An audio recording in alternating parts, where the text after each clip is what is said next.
प्रधानमंत्री नरेंद्र मोदी आज पुणे, अहमदाबाद और हैदराबाद का दौरा करेंगे। प्रधानमंत्री नरेंद्र मोदी इन शहरों में विकसित किए जा रहे कोविड-19 के टीके से जुड़े विकास कार्यों की समीक्षा करेंगे। वो देखेंगे कि वैक्सीन बनाने की प्रक्रिया कहां तक पहुंची। प्रधानमंत्री अहमदाबाद में जायस कैडिला पार्क, हैदराबाद के अशोक बायोटेक और पुणे के सीरम इंस्टीट्यूट ऑफ इंडिया जाएंगे। भारत में कुल 3 वैक्सीन पर तेजी से काम चल रहा है। अहमदाबाद में भारत की स्वदेशी कोरोना वैक्सीन जाइकोव-डी का ट्रायल चल रहा है। इसको जायडस बना रहा है। पुणे के सीरम इंस्टीट्यूट ऑफ इंडिया में ऑक्सफोर्ड की कोरोना वैक्सीन कोविशील्ड का ट्रायल किया जा रहा है और इसी तरीके से हैदराबाद में भारत बायोटेक और ICMR मिलकर स्वदेशी कोवैक्सीन तैयार कर रहे हैं। इस वैक्सीन का तीसरे फेज का ट्रायल चल रहा है। पीएमओ ने ट्वीट करके कहा कि पीएम मोदी वैक्सीन विकास और उत्पादन प्रक्रिया की व्यक्तिगत समीक्षा करेंगे। पीएमओ ने कहा कि प्रधानमंत्री मोदी 3 केंद्रों का दौरा करेंगे और वहां वैज्ञानिकों के साथ चर्चा कर अपने नागरिकों के टीकाकरण की तैयारियां, चुनौतियों और प्रयासों का खाका तैयार करने के संबंध में जानकारी हासिल करेंगे। देश में कोरोना की दहशत बरकरार है। पिछले 24 घंटे में देश में 43,000 से ज्यादा संक्रमित पाए गए हैं। पिछले 24 घंटे में ही संक्रमण से 492 लोगों की मौत हो गई है, जबकि 24 घंटे में 39,000 से ज्यादा लोगों ने कोरोना संक्रमण को मात दी है। अगर कुल आंकड़ों की बात की जाए तो अब तक देश में 93 लाख से ज्यादा लोगों को कोरोना का संक्रमण हो चुका है। पूरे देश में 87 लाख से ज्यादा लोगों ने कोरोना संक्रमण को मात दी है, जबकि कोरोना संक्रमण से पूरे देश में 13 लाख से ज्यादा लोग अपनी जान भी गंवा चुके हैं।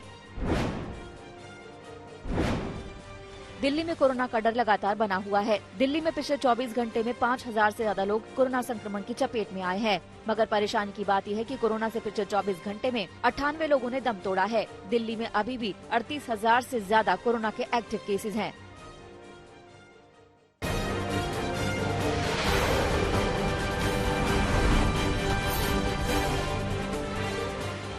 प्रधानमंत्री नरेंद्र मोदी 30 नवंबर को अपने संसदीय क्षेत्र वाराणसी का दौरा करेंगे। कोरोना वायरस के भारत में दस्तक देने के बाद पीएम मोदी की वाराणसी की ये पहली यात्रा होगी। इस दौरान पीएम सार्वजनिक बैठक करेंगे और कई परियोजनाओं का शिलान्यास करेंगे। पीएम मोदी के दौरे से पहले वाराणसी में सुरक्षा व्यवस्था पुख्ता की जा रही है। खुद मुख्यमंत्री योगी आदित्यनाथ ने सुरक्षा का जायजा लिया। केंद्र शासित प्रदेश जम्मू कश्मीर में पहली बार जिला विकास परिषद के चुनाव के लिए आज मतदान का दिन है। 8 चरणों में होने वाले इस चुनाव में आज पहला चरण है। चुनाव के पहले चरण के 43 सीटों पर आज मतदान हो रहे हैं। ये मतदान दोपहर 2 बजे तक होंगे। आपको बता दें कि राज्य चुनाव आयोग ने तय किया है कि सभी दूर दराज के इलाकों में चुनाव पहले और दूसरे चरण में होगा। डीडीसी चुनाव से पहले जम्मू कश्मीर की पूर्व मुख्यमंत्री महबूबा मुफ्ती ने बड़ा आरोप लगाया है। उन्होंने कहा कि उन्हें हिरासत में लिया गया है। हालांकि जम्मू कश्मीर चुनाव आयोग के चुनाव आयुक्त के शर्मा ने पीडीपी नेता और पूर्व मुख्यमंत्री महबूबा मुफ्ती को फिर से हिरासत में लिए जाने के आरोपों का खंडन करते हुए कहा कि उन्हें हिरासत में नहीं लिया गया है। उन्होंने ये भी कहा कि हर उम्मीदवार को प्रचार के लिए पर्याप्त समय दिया गया है। हैदराबाद नगर निगम का चुनाव इस समय जबरदस्त चर्चा का विषय बना हुआ है, क्योंकि इस चुनाव में भारतीय जनता पार्टी अपने शीर्ष नेतृत्व के सहारे उतर रही है। चुनाव प्रचार के सिलसिले में बीजेपी के राष्ट्रीय अध्यक्ष जेपी नड्डा ने शुक्रवार को हैदराबाद में रोड शो किया। नड्डा का ये रोड शो नागोले से शुरू होकर कोठापेट चौराहे तक चला। रोड शो के दौरान जेपी नड्डा ने कहा कि मुझे हैदराबाद के निकाय चुनाव के लिए यहां आने का मौका मिला है। इतनी बड़ी संख्या में आप लोग यहां आए हैं, ये इस बात का स्पष्ट संदेश है कि यहां अब बीजेपी के आने की बारी आ गई है। आपको बता दें कि हैदराबाद में 1 दिसंबर को नगर निगम का चुनाव होना है। उन्होंने ओवैसी पर निशाना साधते हुए कहा कि मेरे यहां आने से पहले कहा गया कि गली के चुनाव के लिए एक राष्ट्रीय अध्यक्ष आ रहा है। क्या हैदराबाद गली है? 74 लाख वोटर, 5 लोकसभा सीट, 24 विधानसभा और करोड़ से अधिक जनसंख्या, और ये इन्हें गली दिखती है।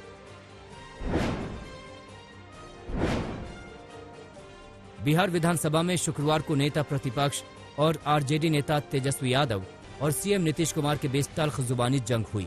तेजस्वी यादव ने नीतीश कुमार पर हत्या का आरोप लगाया तो नीतीश कुमार भड़क गए। नीतीश कुमार ने तेजस्वी यादव को जमकर खरी खोटी सुनाई।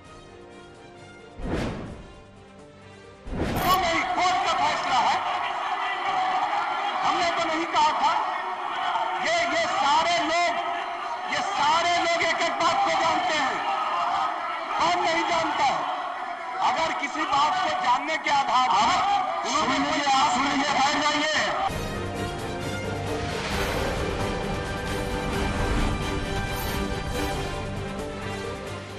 कृषि कानून के खिलाफ आंदोलन कर रहे किसानों के लिए आज अहम दिन है। आज सुबह 8 बजे से किसान नेताओं की बैठक है। इसी बैठक में तय होगा कि आंदोलन को कैसे बढ़ाना है। वैसे हरियाणा और यूपी के किसानों को दिल्ली की हरी झंडी मिल गई है, लेकिन बीती रात सिंघू बॉर्डर और मेरठ में दोराला टोल प्लाजा पर किसानों की रात कटी। किसानों का कहना है कि उनको पुलिस पर भरोसा नहीं है। किसान ये भी कह रहे हैं कि उनके पास 6 महीने का राशन है। यही रहेंगे 6 महीने का राशन, 6 महीने का राशन लेकर साथ में आए हैं। एक ट्रैक्टर के मगर 2-2 ट्रालियां 6 महीने का राशन, पानी के टैंकर सभी लेकर आए हैं। पूरे देश को खिला सकता है, वो खुद भूखा नहीं मरेगा। जब तक ये मोदी सरकार काले कानून जो 3 ऑर्डिनेंस वापस नहीं ले लेते, हम जहाँ से नहीं जाएंगे। काले ये कानून है, MSP तोड़ी है, मंडी बोर्ड तोड़ा है, जो स्टोरेज का किया है इन्होंने, वो सब किसानी के विरुद्ध है। किसानी के क्या, पूरे पंजाब के, पूरे देश के विरुद्ध है।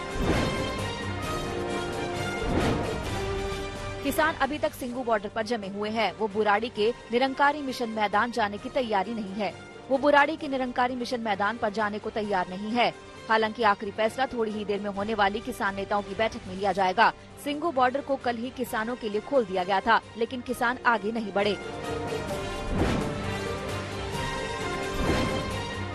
केंद्र सरकार ने बातचीत के लिए किसानों को दिल्ली बुलाया है, लेकिन किसान पसोपेश में है। कल केंद्र सरकार से किसानों की कोई बातचीत नहीं हो पाई। सिर्फ पुलिस ने किसानों से बात करके आगे नहीं बढ़ने की गुजारिश की थी। केंद्र सरकार बार बार किसानों से मिलने की बात कह रही है। कृषि मंत्री नरेंद्र तोमर ने 3 दिसंबर की मुलाकात का ऑफर दिया है। इस आंदोलन के पूर्व ही मैंने अपनी तरफ से सभी यूनियंस के नेताओं को आग्रह किया कि वो 3 दिसंबर को आएं और बातचीत करें। आंदोलन करना व्यक्ति का अधिकार तो है, लेकिन आंदोलन से ही रास्ता नहीं निकलता। हमेशा चर्चा और संवाद से रास्ता निकलता है। हालांकि केंद्र सरकार ने साफ कर दिया कि नए कृषि कानूनों को वापस नहीं लिया जा सकता। किसानों के 32 संगठन आंदोलन में शामिल हैं। इसी बीच जिस बॉर्डर को तोड़कर किसान दिल्ली कूच करना चाह रहे थे, उसे हरियाणा सरकार ने खोल दिया है। बैरिकेडिंग हटा दी गई है, पाबंदियां खत्म कर दी गई हैं। पंजाब से लगे सभी बॉर्डर खोल दिए गए हैं। यूपी में भी किसानों की रात मेरठ के दोराला टोल प्लाजा पर ही कटी, लेकिन यूपी पुलिस ने आगे का रास्ता साफ कर दिया है। यहाँ से भी किसान आगे बढ़ेंगे। सुबह 9 बजे से दिल्ली की ओर यूपी के किसान मार्च करेंगे। कुछ शहरों में किसानों पर एक्शन भी हुआ है। रामपुर में दर्जनों किसानों को हिरासत में लिया गया है। ये किसान धरना प्रदर्शन कर रहे थे। किसानों ने यहाँ दिल्ली रामपुर हाईवे को जाम कर दिया था, जिसकी वजह से भारी दिक्कत हो रही थी। राजस्थान के श्रीगंगानगर से 5000 से ज्यादा किसान दिल्ली की तरफ बढ़ रहे हैं। किसान संघर्ष समिति इनकी अगुवाई कर रही है। किसान अपने अनाज की कीमतें चाहते हैं। ये पक्का करना चाहते हैं कि अधिकतम समर्थन मूल्य में चवन्नी की कमी ना हो। उनको डर है कि उनके खून पसीने की कमाई की कीमत कोई और न खा जाए। किसानों को MSP सिस्टम खत्म हो जाने और मंडियों के बंद हो जाने का डर है, जबकि प्रधानमंत्री मोदी कह चुके हैं कि अन्नदाता के हितों से कोई समझौता नहीं हो सकता।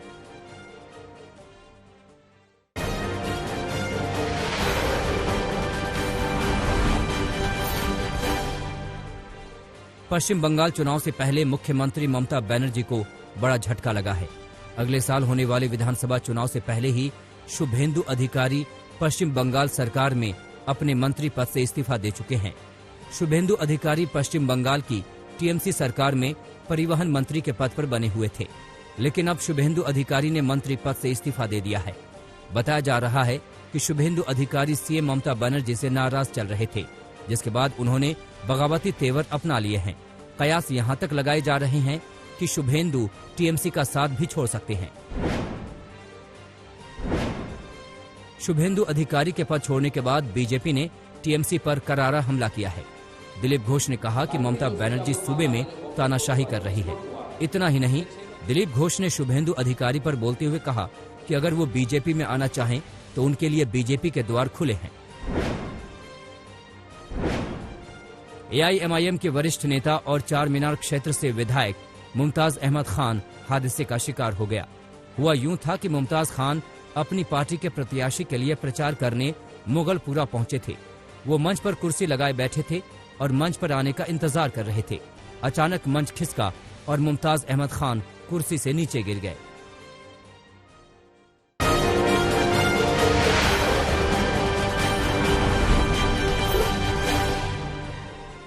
राजस्थान के झालावाड़ में अज्ञात वाहन की चपेट में आने से बाइक सवार पुलिसकर्मी की मौके पर ही मौत हो गई। झालावाड़ के सदर थाने में तैनात police constable Mukesh Chopdar bike से सिंघानिया से झालरा पाटन पुलिस स्टेशन जा रहे थे।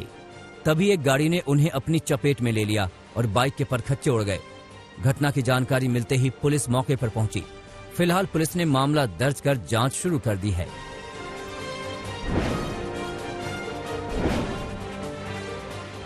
हरियाणा के भिवानी में भी एक भीषण सड़क हादसा हुआ, जिसमें एक किसान की मौत हो गई। ट्रैक्टर ट्रॉली में सवार किसान मुंडल गांव के पास सड़क से गुजर रहे थे कि सामने से आ रहे तेज रफ्तार ट्रक ने टक्कर मार दी। हादसा इतना खतरनाक था कि एक किसान की मौके पर ही मौत हो गई, जबकि 2 किसान गंभीर रूप से घायल हो गए।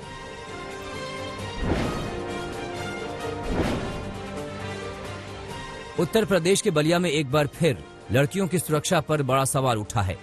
सिकंदरपुर थाना क्षेत्र के कोयापुर गांव में एक युवक पर रिश्तेदार के घर आई नाबालिग लड़की के बर्बर कत्ल का आरोप लगा है। खेत में सब्जी तोड़ने गई लड़की से पहले आरोपी ने छेड़खानी की कोशिश की, लेकिन विरोध करने पर पहले उसकी उंगली काटी और फिर उसकी गर्दन काटकर हत्या कर दी। पुलिस ने आरोपी को गिरफ्तार कर लिया है।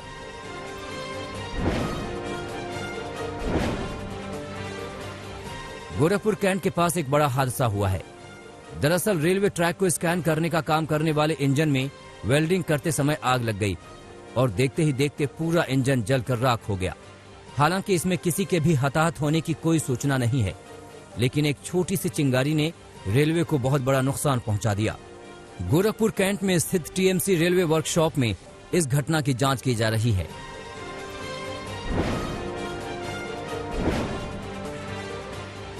यूपी के बरेली में एक रेस्टोरेंट में पुलिस ने छापा मारकर हुक्का बार पर धावा बोला। पुलिस ने 1 दर्जन छात्रों को वहां से गिरफ्तार किया है, जबकि रेस्टोरेंट मालिक भागने में कामयाब रहा। पकड़े गए छात्र नाबालिग हैं। खबरों की माने तो इस रेस्टोरेंट में लंबे समय से हुक्का परोसा जा रहा था। इस रेस्टोरेंट पर हुक्का बार चलाने पर पहले भी कार्रवाई हो चुकी है।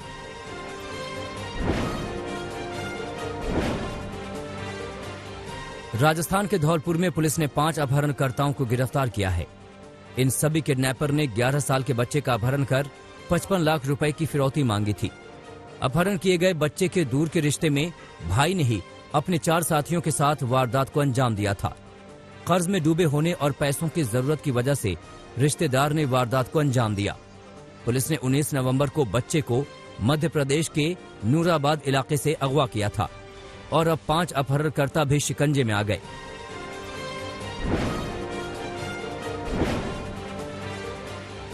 पश्चिम बंगाल में हावड़ा के एक कॉटन गोदाम में आग लग गई। रुई और कपड़ों के ये गोदाम हावड़ा के पंडित घाट इलाके में मौजूद है। आग पर काबू के लिए दमकल की 4 गाड़ियों को मौके पर भेजा गया। घंटों की मशक्कत के बाद आग पर काबू तो पा लिया गया, लेकिन तब तक लाखों का नुकसान हो चुका था। अभी तक आग लगने की वजह का पता नहीं चल पाया है, लेकिन शुरुआती जानकारी के मुताबिक शॉर्ट सर्किट की वजह से हादसा हुआ है।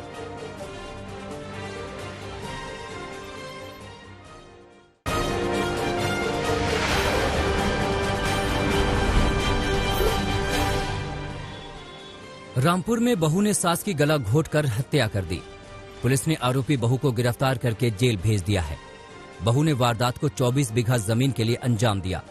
इसी जमीन पर सास खेती किसानी करती थी, लेकिन बहू अपने नाम जमीन चाहती थी। इसी बात को लेकर बहू की सास के साथ अनबन हुई, जिसके बाद बहू ने सास का गला घोंट दिया।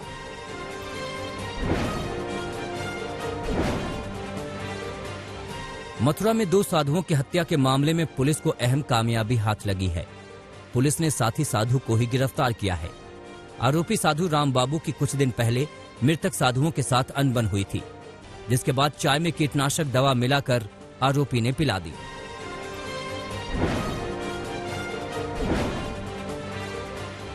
मेवात में 4 बच्चियों की हत्या के बाद कोहराम मच गया। पुलिस के मुताबिक सगी मां फरमीना ने ही हत्या को अंजाम दिया। आरोपी मां ने गला रेत कर चारों बच्चियों को मार डाला। पुलिस ने आरोपी 38 साल की फरमीना को गिरफ्तार कर लिया है। फिलहाल वो मानसिक रूप से परेशान है। पुलिस ने नूह के नलहर मेडिकल कॉलेज में भर्ती करवाया है।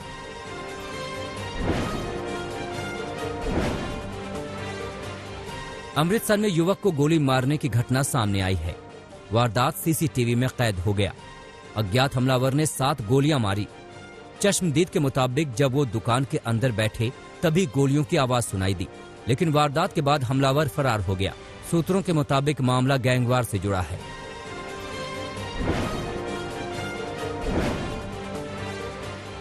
दिल्ली से सटे गुरुग्राम में 26 साल के युवक की सरकटी लाश मिली है।